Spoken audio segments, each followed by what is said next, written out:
ಮಾನ್ಯ ಮುಖ್ಯಮಂತ್ರಿ ಸಿದ್ದರಾಮಯ್ಯ ಅವರು ಇಂದು ಸಮಾಜ ಕಲ್ಯಾಣ ಇಲಾಖೆಯ ವತಿಯಿಂದ ಬೆಂಗಳೂರಿನ ವಿಧಾನಸೌಧದ ಪಶ್ಚಿಮ ದ್ವಾರದ ಬಳಿ ಇರುವ ಹಸಿರು ಕ್ರಾಂತಿಯ ಹರಿಕಾರ ರಾಷ್ಟ್ರ ನಾಯಕ ಭಾರತದ ಮಾಜಿ ಉಪಪ್ರಧಾನಿ ಡಾಕ್ಟರ್ ಬಾಬು ಜಗಜೀವನ್ ರಾವ್ ಅವರ 38ನೇ ಪುಣ್ಯಸ್ಮರಣೆ ಅಂಗವಾಗಿ ಅವರ ಪ್ರತಿಮೆಗೆ ಮಾಲಾರ್ಪಣೆ ಮಾಡಿ ನಂತರ ಮಾಧ್ಯಮದೊಂದಿಗೆ ಮಾತನಾಡಿದರು.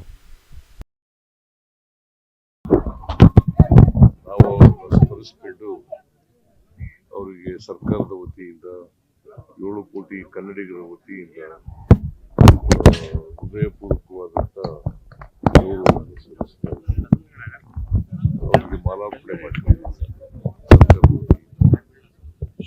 ಅದರಲ್ಲಿ ಕುರಿಯಪ್ಪನವರು, ಮಹದೇವಪ್ಪನವರು, ಇನ್ನೂ ಅನೇಕ ಜನ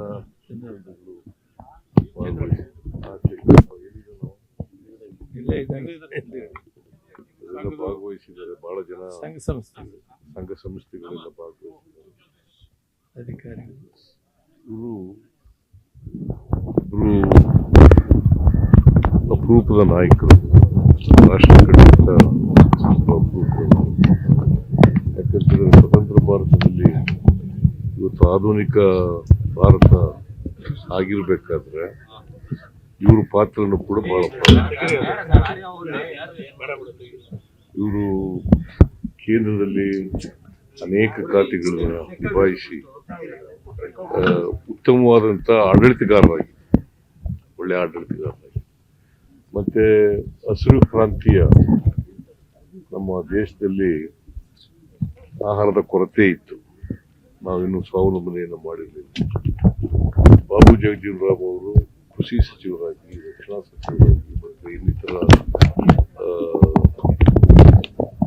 ಸಚಿವರಾಗಿ ಉತ್ತಮ ರೀತಿಯಲ್ಲಿ ಕೆಲಸ ಮಾಡಿದ್ದಾರೆ. ಅವರನ್ನು ನೆನ್ಕೊಳ್ತಕ್ಕಂಥದ್ದು ನಮ್ಮೆಲ್ಲರ ಕರ್ತವ್ಯ.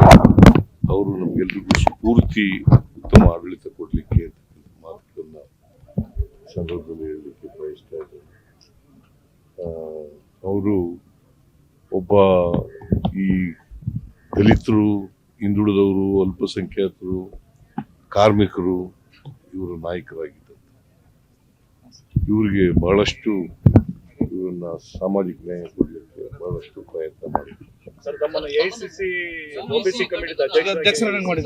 ನಂಗೆ ಗೊತ್ತಿಲ್ಲಪ್ಪ, ನಾನು ಪತ್ರಿಕೆಯಲ್ಲಿ ನೋಡಿರೋದು, ನನಗೆ ಗೊತ್ತಿಲ್ಲ. ನೀವು ಬರ್ತಿದ್ದೀರಿ, ನಾನು ಇವತ್ತು ಮಾತಾಡ್ತೀನಿ ಹೈಕಮಾಂಡ್. ಹೌದಪ್ಪ, ಅದು ಒಂದು ಮೀಟಿಂಗ್ ಮಾಡಿ ಅಂತ ಹೇಳಿದ್ರು. OBC ಅಧ್ಯಕ್ಷರು, ಕೇಂದ್ರದ OBC ಅಧ್ಯಕ್ಷರು ಕರ್ನಾಟಕದಲ್ಲಿ ಒಂದು ಮೀಟಿಂಗ್ ಮಾಡಿ ಅಂತ ಹೇಳಿದ್ರು. ಆ ಮೀಟಿಂಗ್ ನಾನು 15ನೇ ತಾರೀಕಿಗೆ ಅರೇಂಜ್ ಮಾಡಿದ್ದೆ. ಸೊ ನನಗೆ ಇದು ಗೊತ್ತಿಲ್ಲ, ಸಂಚಾಲಕರು ಮಾಡಿರೋದು ಅಥವಾ ಏನಾಗಿ ಚೇರ್ಮನ್ ಮಾಡಿರೋದು ನನಗೆ ಗೊತ್ತಿಲ್ಲ. ನಾನು ಹೈಕಮಾಂಡ್ ಅವ್ರ ಜೊತೆ ಮಾತಾಡ್ತೀನಿ. ಜವಾಬ್ದಾರಿ ಕೊಟ್ಟಾಗ ಬಿಟ್ಬಿಟ್ಟು ಓಡೋಗದ? ನಾನು ಕೇಳಿಲ್ಲ,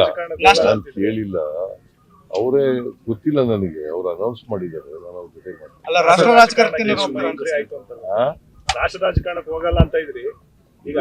ರಾಜಕಾರಣ ಅಲ್ಲ ಇದು. ಏನಂತ ಪೋಸ್ಟ್ ಕೊಟ್ಟಿದ್ದಾರೆ ಗೊತ್ತಿಲ್ಲ ನನಗೆ. ಯಾಕಂದ್ರೆ ಒಂದೊಂದು ಪತ್ರಿಕೆಯಲ್ಲಿ ಒಂದೊಂದ್ ತರ ಇದೆ. ನೋಡ್ತೀನಿ, ಕೇಳಿ ಮಾತಾಡ್ತೀನಿ. ರಾಯರೆಡ್ಡಿ ಅವರು ನಿಮ್ಗೆ ರಸ್ತೆ ಅಭಿವೃದ್ಧಿ ಆಗಬೇಕಾದ್ರೆ ಗ್ಯಾರಂಟಿಗಳನ್ನು ಬಿಡಿ ಅಂತ ಹೇಳಿದ್ದಾರೆ ಸರ್. ರಾಯರೆಡ್ಡಿ ಅವರು ನಿನ್ನ ಹೇಳಿಕೆ, ನಿಮ್ಗೆ ರಸ್ತೆ ಅಭಿವೃದ್ಧಿಗಳು ಆಗ್ಬೇಕನ್ನೋದಾದ್ರೆ ಗ್ಯಾರಂಟಿಗಳನ್ನ ತಗೊಳ್ಳೋದು ಬಿಡಿ, ನಾನು